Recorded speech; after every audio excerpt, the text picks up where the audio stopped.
Hola a todos. Primero que nada, muchas gracias por visitar conferencias médicas de la Universidad del Valle de México del Departamento de Ciencias de la Salud. El día de hoy revisaremos el tema de la anatomía y la fisiología básica del aparato gastrointestinal. Nosotros somos Venus Damaris Medina y Lueca y Alan Yosimar Mesa Solís, alumnos de noveno semestre de la licenciatura en médico cirujano. Para comenzar, pues el aparato digestivo se encarga de suministrar al organismo un aporte continuo de agua, electrolitos y nutrientes. Y para esto, pues se requieren de funciones principales como lo son el transporte de alimentos, la secreción de jugos, la absorción de nutrientes por el intestino y la excreción también por el intestino. Ahora, el aparato digestivo es un tubo que tiene una longitud de aproximadamente 10 a 12 metros. Comienza en la boca y termina en el ano. La digestión comienza con la masticación por los dientes incisivos que se encargan de segmentar el alimento y posteriormente molerlo con las piezas molares. Al mismo tiempo, en el aparato digestivo vamos a encontrar glándulas accesorias como son la parótida, las glándulas salivales, el páncreas, la vesícula biliar que se encarga de que funciona como un reservorio para todas las secreciones del hígado, pero que nos van a servir para la degradación de las grasas, por ejemplo, en el duodeno. También tenemos que el aparato digestivo pues cuenta con una anatomía fisiológica en su pared intestinal muy curiosa. Y la capa más externa de esta es la serosa. Posteriormente encontramos la capa muscular longitudinal y debajo de esta una capa circular, que estas dos van a funcionar como lo que conocemos fisiológicamente como un sinsitio. ¿Por qué? Porque las dos van a trabajar para dar ese famoso peristaltismo. Esto va a ser regulado, este peristaltismo va a estar regulado por el plexo nervioso de Meissner, el cual son estos puntos amarillos que son terminaciones nerviosas.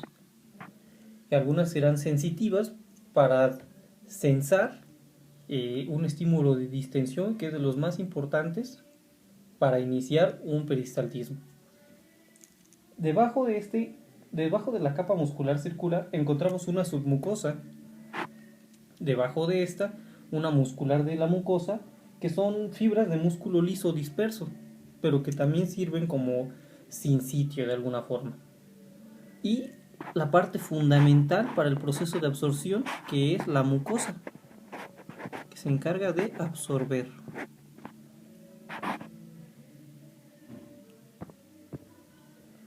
Y así es, esta mucosa tiene la capacidad de absorber desde electrolitos, agua y nutrientes. Ahora, para comenzar es importante analizar cómo se llevan a cabo las actividades eléctricas del músculo liso gastrointestinal y pues la mayor parte de los fenómenos fisiológicos del cuerpo humano se pueden identificar por potenciales de acción. Entonces, básicamente, en las células del músculo liso, cuando están unidas entre sí, se producen ondas lentas que se producen por el intercambio de iones como sodio y potasio y fomentan una fluctuación de los niveles de potencial de membrana. Por eso se producen estas ondas lentas, que son las que identificamos en la fase de reposo y en esta parte de la gráfica, que sería el paso 1. Esto es un intestino que está en reposo, no está siendo estimulado. Posteriormente existen estímulos que van a ocasionar el peristaltismo. El primero de ellos y el más importante es el de distensión. El segundo es el de acetilcolina y por último el del sistema nervioso parasimpático, que nos van a producir potenciales en espiga que son fundamentales para producir peristaltismo. Este va a ser coordinado por el plexo mientérico y de alguna forma es muy importante entender todo esto. Pues ¿por qué? Porque para que se produzcan los potenciales en espiga, las uniones en hendidura que están entre las células del músculo liso, cuando están juntas, estas uniones en hendidura permiten la entrada de iones calcio hacia el interior de la célula, de tal forma que el potencial de membrana cursa por una despolarización. y se produce este famoso peristaltismo, el cual está regulado en medida del sistema nervioso simpático y parasimpático. El parasimpático básicamente tiene un efecto estimulante, mientras que el simpático tiene un efecto inhibitorio. Y es aquí donde identificamos la función básica de estos dos sistemas, que son los que se encargan de regular el tono intestinal de todo el tubo digestivo, o de al menos la mayor parte. Ahora, el peristaltismo, como habíamos mencionado, se produce por un estímulo de distensión, pero que es reforzado por el estímulo o por la respuesta del plexo mientérico, de tal forma que, como podemos ver en la imagen, una vez que se sensa distensión por las neuronas sensitivas del plexo mientérico, se va a producir una onda peristáltica, que es esta. Conforme transcurre el tiempo, ahora donde se produce la onda de distensión, se va a producir una contracción peristáltica, como sigue aquí. Y es así como se producen famosos movimientos de mezcla, que permiten que el bolo alimenticio vaya avanzando. Básicamente esta es la forma en la que se transportan los alimentos. Ahora, el mecanismo del flujo sanguíneo a contracorriente es la forma en la que se va a absorber todo lo que esté en el tubo digestivo.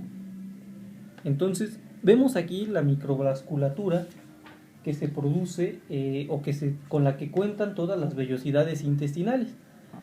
Y estas es importante concebirlas como un prisma o como una imagen en 3 dimensiones que nos permita entender que lo que se maneja básicamente en estos casos son superficies de absorción. Es decir, en este caso tendríamos 5 superficies de absorción, si lo vemos esta imagen como un prisma. Lo que nos habla de que, bueno, pues todas las microvellosidades que están en el intestino, no es que solamente sea una, son miles, son millones. Incluso aumenta más su superficie. ¿Por qué? Por estas 5 capas, por estas 5 superficies de absorción con las que cuentan. Ahora, ¿cómo funciona el mecanismo de flujo sanguíneo a contracorriente para absorber? Bueno, pues aquí identificamos que esta microvellosidad está recubierta por células epiteliales, como podemos ver en el zoom, son las que están con puntitos. Y estas células epiteliales, por debajo de ellas, transcurre, si nos imaginamos, esto sería la mucosa, esto sería la submucosa. Por la submucosa transcurren vasos, que son arterias y venas. Y el mecanismo del flujo sanguíneo a contracorriente, aquí nos habla de que todas las arterias van llevando oxígeno y al mismo tiempo aquí se van absorbiendo cosas. Pero no es necesario que todo se absorba por aquí. ¿Por qué? Porque como vemos, también aquí hay enlaces, hay capilares, son unidades capilares que se encargan de la absorción, y esto es el mecanismo de flujo sanguíneo a contracorriente, lo que nos habla de que no solo se va a absorber por aquí, sino también en estos sitios, lo que hace más eficiente la absorción de todos los nutrientes, electrolitos y demás. En lo que respecta a la propulsión y mezcla de los alimentos en el tubo digestivo, tenemos que el primer proceso es la ingestión de alimentos. Esto pues es en gran medida por un deseo intrínseco que se conoce como hambre. Y el tipo de alimento que se busca con preferencia en cada momento depende mucho del apetito. Ahora, básicamente la descripción de la ingestión de alimentos pues inicia con la masticación. Entonces contamos con piezas dentales, ¿sí? Que tenemos dientes incisivos y algunos molares que se van a encargar de corte los incisivos y de moler los molares. ¿sí? Valga la redundancia. Y para todo esto tenemos que conocer que participan tres pares craneales: el nervio vago, el nervio glosofaringeo y el nervio trigémino, y este en mayor medida participa en la masticación. ¿Por qué? Porque se encarga de los músculos masticatorios. Ahora, posteriormente de la masticación viene un proceso denominado deglución. Es un tanto complicado, sobre todo porque la faringe ejecuta una función tanto respiratoria como deglutoria, y se transforma durante solo unos pocos segundos cada vez en un conducto que propulsa los alimentos. Es especialmente importante que la respiración no se afecte como consecuencia de la deglución. Ahora, en general, pues la deglución podría dividirse en una fase voluntaria y en una fase esofágica. En la fase voluntaria, bueno, pues nosotros lo podemos controlar con el reflejo masticatorio, y posteriormente, una vez que el alimento se encuentra preparado para la deglución, la presión hacia arriba y hacia atrás de la lengua contra el paladar hace que el alimento se desplace voluntariamente en sentido posterior hacia la faringe. Esto, bueno, pues lo realiza el nervio glosofaringeo, que controla movimiento de la lengua, ¿sí? Ahora, una vez que se realiza esa fase voluntaria, continuaremos con la fase esofágica. Y en esta fase esofágica ocurren múltiples cosas. Una de ellas es el paladar blando taponará las coanas. Los pliegues palatofaringeos a cada lado de la faringe se desplazan hacia la línea media, aproximándose entre sí. De esta forma, van a producir una hendidura sagital a través de la cual los alimentos pasan a la parte posterior de la faringe. Esta hendidura tiene una acción selectiva y solo permite el paso con facilidad a los alimentos bien masticados. Posteriormente, también juegan un papel muy importante las cuerdas vocales. ¿Por qué? Porque digamos que se aproximan con fuerza al tiempo en el que los músculos del cuello tiran y desplazan hacia arriba de todo el órgano. Estas acciones, combinadas con la presencia de ligamentos, impiden el ascenso de la epiglotis y obligan a esta a inclinarse hacia atrás para cubrir la entrada de la laringe. De esta forma se bloquea lo que conocemos como tráquea. Y esto hace que los alimentos no entren hacia la cavidad respiratoria, que conocemos como tráquea, y evita la broncoaspiración. Conforme va avanzando el alimento y transcurre hacia el esófago, bueno, pues en el esófago va a haber un peristaltismo primario, unas ondas peristálticas primarias y unas ondas peristálticas secundarias. Las primarias son las que se producen por el nervio vago, pero son las que van con el bolo alimenticio, que se producen por la distensión que va induciendo el bolo alimenticio. Posteriormente, si estas ondas primarias no son suficientes para enviar el bolo alimenticio al estómago, vendrán unas ondas que son réplicas de las primarias y que se llaman secundarias, y que estas son más efectivas y pueden llevar este bolo alimenticio hacia acá, hacia el estómago. Conforme se van produciendo las ondas peristálticas secundarias, existe una relajación receptiva del estómago, y estas se producen cuando las ondas peristálticas llegan al estómago y hacen que el esfínter esofágico inferior se abra y permita el paso hacia el estómago, donde posteriormente vamos a encontrar que se van a producir unas funciones. Una vez que todo el bolo alimenticio esté dentro, va a haber funciones motoras del estómago, como son las de mezcla y propulsión, en la cual únicamente son anillos de constricción los que se van a estar produciendo.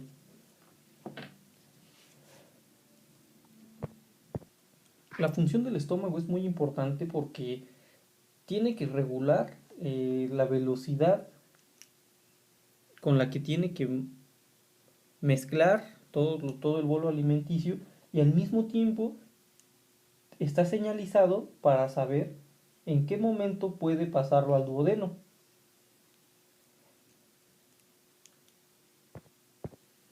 Y es a esto lo que se le conoce como vaciamiento gástrico. Lo importante de todo esto es que los estímulos que va a estar produciendo el esfínter pilórico van a estar en mera relación con la distensión que ocurre en el estómago.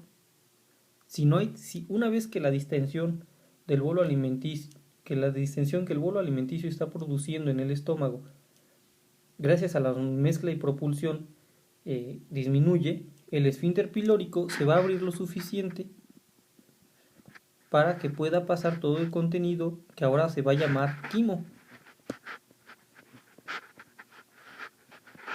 Pasará al duodeno.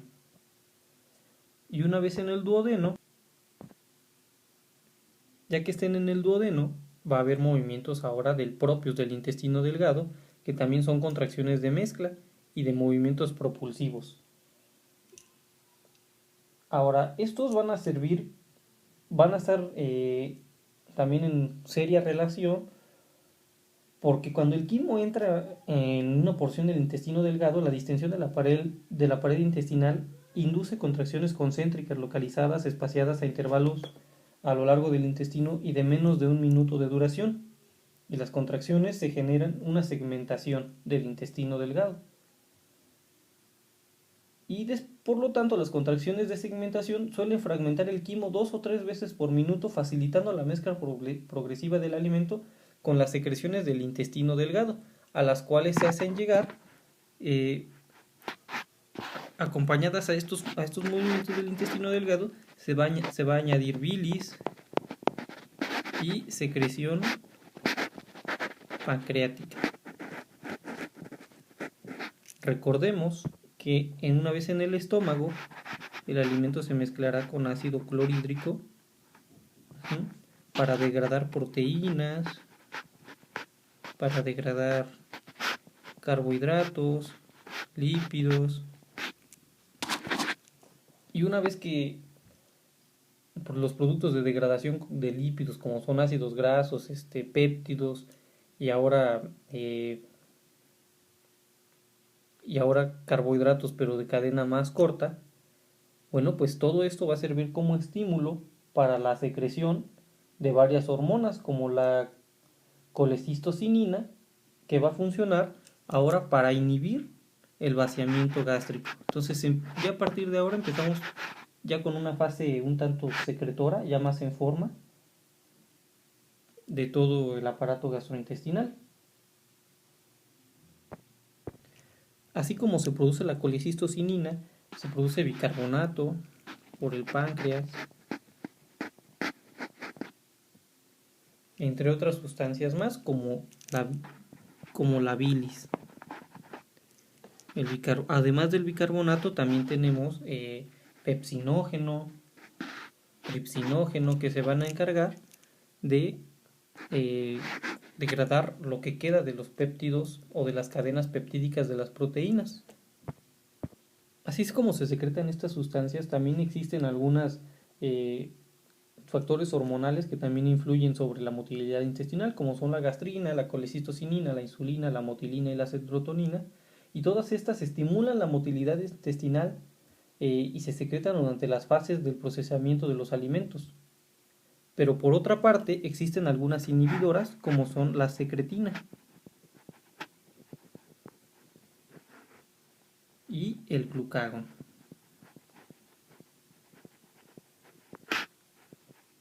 Estas van a inhibir. Todas estas van a aumentar la motilidad intestinal, de tal forma que van a producir un efecto propulsivo de los movimientos del intestino delgado. Ahora, aquí hay una parte muy importante en la cual tiene que ver la válvula ileocecal. Y una de las funciones principales de la válvula ileocecal consiste en evitar el reflujo del contenido fecal del colon hacia el intestino delgado, como se muestra en esta imagen. Entonces básicamente lo que se forma aquí es un esfínter ileocecal. De tal forma, y esto, bueno, pues se produce por la presión o la irritación química en el ciego, van a inhibir el peristaltismo del hilio y estimulan el esfínter. O sea, esto, cuando se irrita esto, mejora mucho, se hace más fuerte. Se hace más fuerte la válvula ileocecal y inhibe el paso de aquí hacia acá. Mientras que la fluidez del contenido que venga del ilion va a facilitar el vaciamiento. Si todo esto viene bien, puede transcurrir a la perfección, pero si está irritado, no.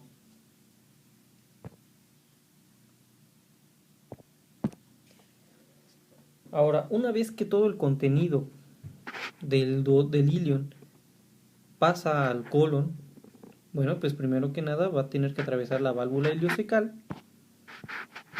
y esta válvula ileocecal no se va a cerrar en ese momento, va a permitir el paso completo de todo lo que venga del ilion.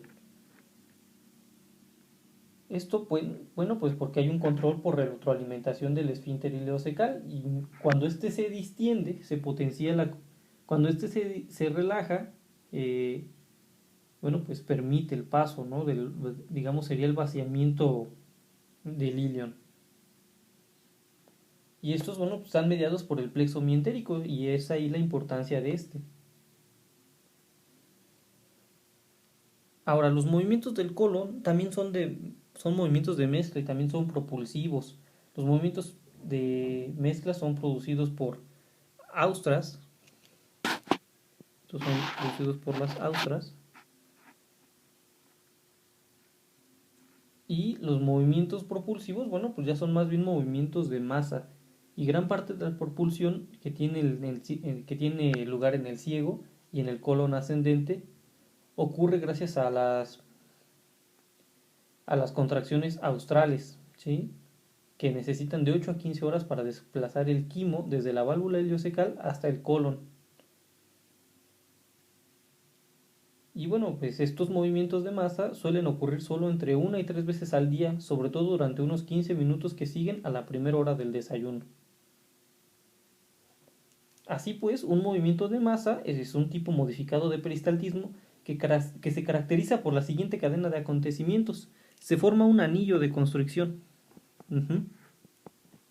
Y posteriormente, como respuesta a la distensión o irritación de una zona del colon, generalmente del colon transverso, bueno, pues lo que va a ocurrir a continuación y de manera rápida, los 20 centímetros o más de colon distales al anillo de constricción pierden sus austras y en su lugar se contraen como una unidad. Entonces se van contrayendo y empujan todo el contenido de manera distal. ¿Sí? La contracción se desarrolla cada vez más con más fuerza durante unos 30 segundos. Y es así como se produce, es así como llega todo el contenido hasta el recto. Pero al mismo tiempo, el contenido se va haciendo desde semilíquido y conforme va transcurriendo, conforme va avanzando, se va haciendo una masa semiblanda, después algo semisólido, hasta que sea algo sólido. Y algo sólido es lo que también produce más distensión y desencadena el reflejo de defecación. Y este reflejo de defecación, bueno, pues se produce cuando todo el contenido fecal entra al recto, que generalmente está vacío. Y una vez que empieza a llenarse bueno, pues la distensión de la pared rectal emite unas señales aferentes que se propagan una vez más por el plexo mientérico.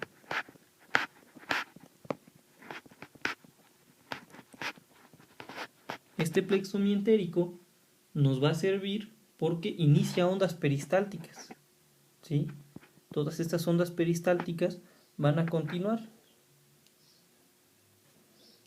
de tal forma que este reflejo mientérico es intrínseco, pero por sí mismo es bastante débil, pero para ser eficaz se potencia con un reflejo ahora parasimpático, ¿sí? Y una vez que están juntos estos, se puede producir la defecación. Es la parte final de la función gastrointestinal. Por medio de esta se eliminan todo lo que no requiere el cuerpo. Bueno, ya hablamos un poquito de fisiología. En esta ocasión vamos a hablar de anatomía e histología. El sistema digestivo consta principalmente de cavidad oral, glándulas salivales, faringe, esófago, estómago, intestino delgado y grueso, hígado, vesícula biliar, páncreas y bueno, se toma el apéndice como una parte independiente del intestino. La cavidad oral a su vez se compone por el labio. Aquí tenemos el labio, mejilla, paladar blando, tenemos un paladar blando, tenemos un paladar duro y el suelo de la boca. También tenemos la lengua, las yemas gustativas y las glándulas salivales de las cuales vamos a hablar ahorita. Bueno, tenemos que el labio, que es la primera parte anatómica que vamos a analizar, tiene una superficie mucosa interna. Esta siempre está húmeda y recubierta por epitelio escamoso estratificado, no queratinizado. El tejido conectivo subepitelial es de tipo denso, irregular y contiene múltiples glándulas salivales menores, principalmente mucosas. Tenemos también una superficie mucosa externa que está cubierta por piel delgada y se acompaña de glándulas sudoríparas, folículos pilosos y glándulas sebáceas. Y también tenemos una submucosa que tiene glándulas mucoserosas que lubrican la parte interna del labio. Tenemos en la mejilla, paladar blando y el suelo de la boca. Y estas tienen mucosa con epitelio plano estratificado no queratinizado. Y en la unión nasal tienen epitelio cilíndrico pseudoestratificado ciliado. También tenemos células musculares y glándulas mucoserosas. Todo este conjunto va a formar lo que es el músculo bucinador en las mejillas, palatino, paladar blando y el eje muscular en el suelo de la boca. El paladar duro está formado por mucosa de epitelio plano estratificado. No posee submucosa ni muscular. Aquí podemos ver que no hay una muscular ni submucosa como tal. Se une directamente al periósteo del hueso palatino. Aquí podemos observar que tiene una adherencia al hueso directamente. Esto es lo que lo hace llamarse paladar duro. La lengua pues está formada por epitelio plano estratificado no queratinizado en gran parte de la lengua. En su dorso vamos a encontrar que tiene epitelio plano estratificado queratinizado y posee una lámina propia formada por papilas en su capa superior anterior. En la parte posterior tiene nódulos linfáticos en las amígdalas linguales, de las cuales se clasifican en 3 tipos. Hay filiformes, fungiformes y calciformes. Las filiformes, que son estas de aquí, tienen un eje cónico de tejido conectivo, que estarían en esta parte de aquí. Son las más pequeñas y numerosas. Tenemos también las papilas fungiformes, que tienen un eje de tejido conectivo más vascularizado, están en esta zona de aquí, y se asocian con yemas gustativas, que ahorita vamos a hablar del gusto. Y tenemos también las papilas caliciformes, que son las más grandes y se encuentran en la porción terminal de la lengua, en esta zona de aquí. Tienen tejido conectivo, vasos, nervios y glándulas salivales serosas, además de que mejora la percepción sensorial. Las yemas o botones gustativos, como también se les llama, se encuentran en las papilas de la lengua, paladar blando, laringe y faringe. Están compuestas por un epitelio plano estratificado, tiene células de sostén, microvillosidades que secretan glucoproteínas.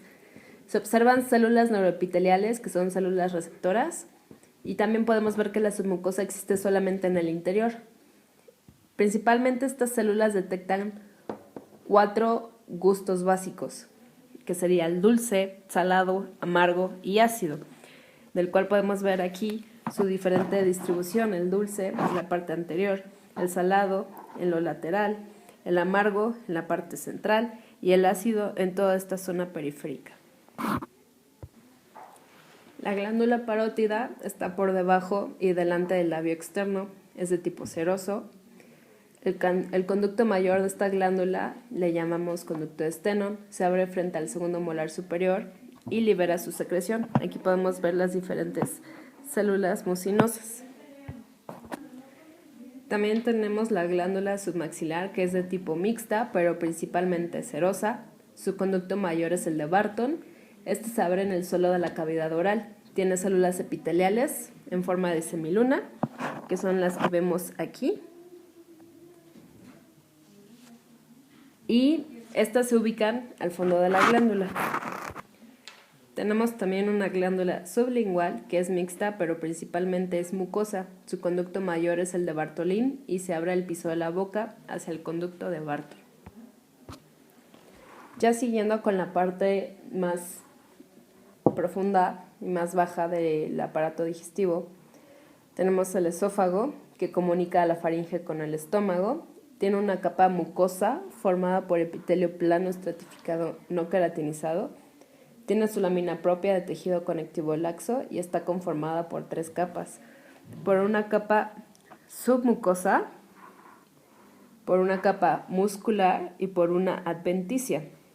La capa submucosa, que vendría siendo esta capita de aquí, todo esto de aquí, tiene pliegues para facilitar la distensión, fibras colágenas y elásticas.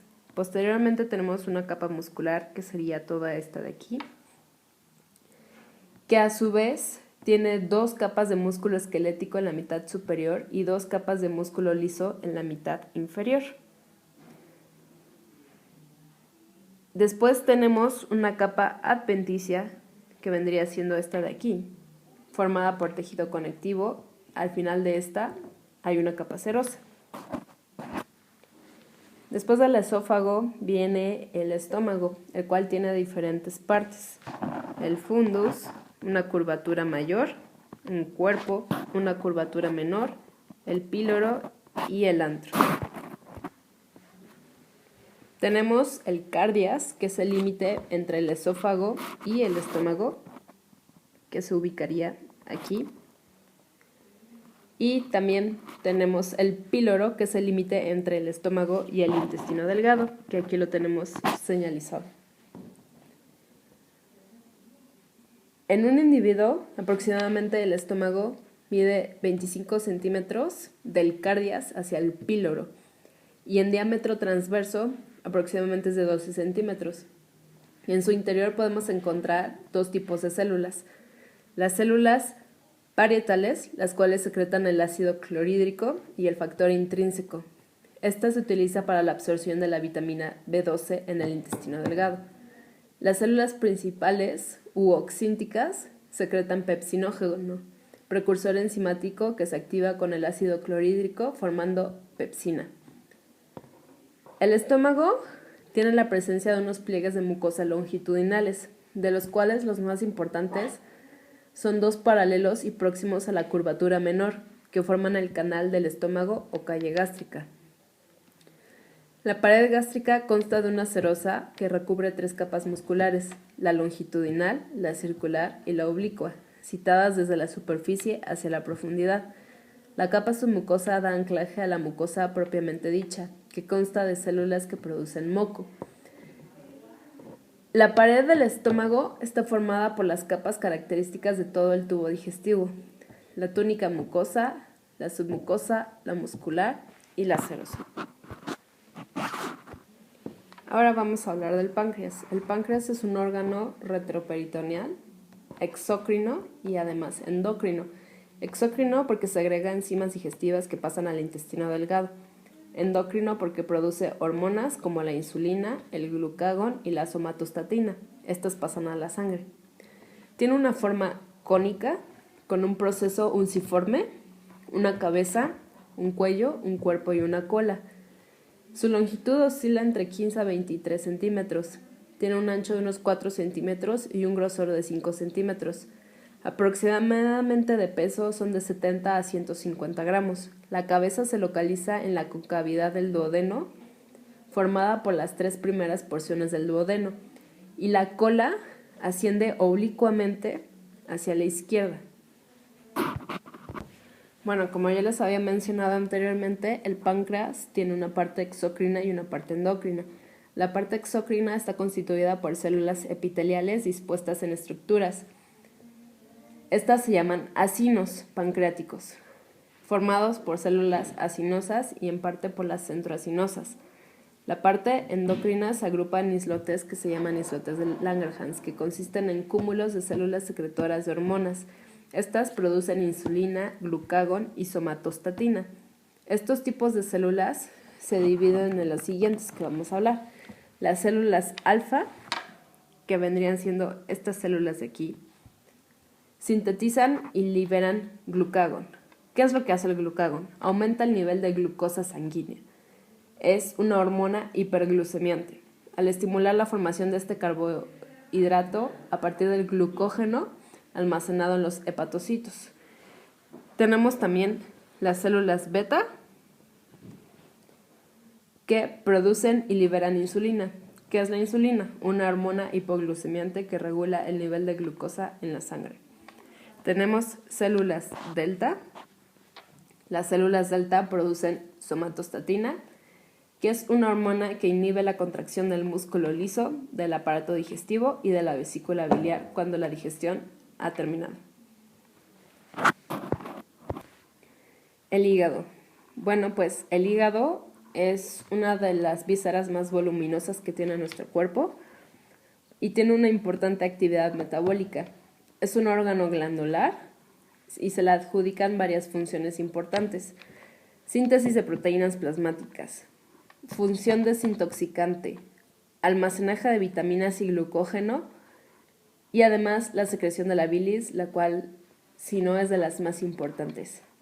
También es el responsable de eliminar de la sangre las sustancias que puedan resultar nocivas para el organismo. Hablando un poquito de su histología, tenemos que el parénquima hepático está formado por lobulillos hepáticos, espacios porta, sinusoides hepáticos, y esto está limitado por un espacio de diseño. Inferior al hígado tenemos la vesícula biliar, la cual es una víscera hueca, pequeña, con forma de pera, que tiene un tamaño aproximado de entre 5 a 7 centímetros de diámetro. Se conecta con el intestino delgado por la vía biliar o el conducto cístico, que después se convierte en el colédoco. Su función es la acumulación de bilis. Contiene un volumen alrededor de como 50 mililitros de bilis, y todo esto se libera al duodeno a través de los conductos que les mencioné, entrando en el mismo a través de la papila y de la ampolla de Vater hacia el intestino. Las paredes de la vesícula consisten en túnica serosa, muscular y mucosa. El revestimiento mucoso se dispone en pliegues semejantes en estructura y función a las que tiene el estómago. El intestino delgado tiene aproximadamente 7 metros de longitud. Lo dividimos en 3 regiones: duodeno, yeyuno e ilion. Son similares histológicamente, aunque hay diferencias menores que permiten su diferencia. El revestimiento mucoso del intestino delgado contiene glándulas intestinales encargadas de segregar jugo digestivo intestinal. Además, el revestimiento del epitelio intestinal no es liso. Esto permite la absorción de nutrientes y de agua. Está formado por varios pliegues circulares. A esto les llamamos plicae. Estos pliegues están cubiertos por vellosidades. Estas, a su vez, están compuestas por redes de capilares sanguíneos. Esto ayuda a la absorción de los productos de digestión de los hidratos de carbono y de las proteínas. Además, cada vellosidad contiene un vaso linfático que absorbe los lípidos y el material graso. Cada vellosidad está cubierta por células epiteliales compuestas por un borde de microvellosidades que aumenta el área superficial para absorber los nutrientes. De aquí es importante remarcar las glándulas intestinales, que son mejor llamadas como criptas de Lieberkühn. Estas son glándulas tubulares simples que se abren hacia el espacio intervelloso. La base de cada vellosidad está rodeada por aberturas de numerosas criptas. Estas glándulas de Lieberkühn se componen de células regenerativas superficiales de absorción, caliciformes, células enteroendocrinas y además de Paneth. Las superficiales de absorción y las caliciformes ocupan la mitad superior de la glándula. Las caliciformes tienen vida libre y se cree que se descaman al descargarse la mucina, y la mitad basal carece de células superficiales de absorción y pocas células caliciformes. Hay mayor cantidad de células regenerativas, enteroendocrinas y de Paneth. Las células de Paneth contienen gránulos de secreción eosinofílica. Estas elaboran agente antibacteriano o lisosimas, que son células de vida prolongada y secretan la lisosima de manera continua. Y finalmente tenemos el intestino grueso, que se compone de ciego, colon ascendente y colon transverso, descendente, sigmoides, recto y llano. Todo esto con una longitud aproximadamente de 1.5 metros. La mayor parte del agua, iones y de la materia proveniente del intestino delgado se absorbe en esta parte. Y bueno, esto se va compactando para posteriormente eliminarse en forma de excremento. El ciego y el colon, que son indistinguibles desde el punto de vista histológico, se les denomina colon. El colon constituye casi toda la longitud del intestino grueso. No tiene vellosidades y está ricamente lleno de criptas de Lieberkühn, las que son semejantes a las del intestino delgado, pero con excepción de que estas no tienen células de Paneth.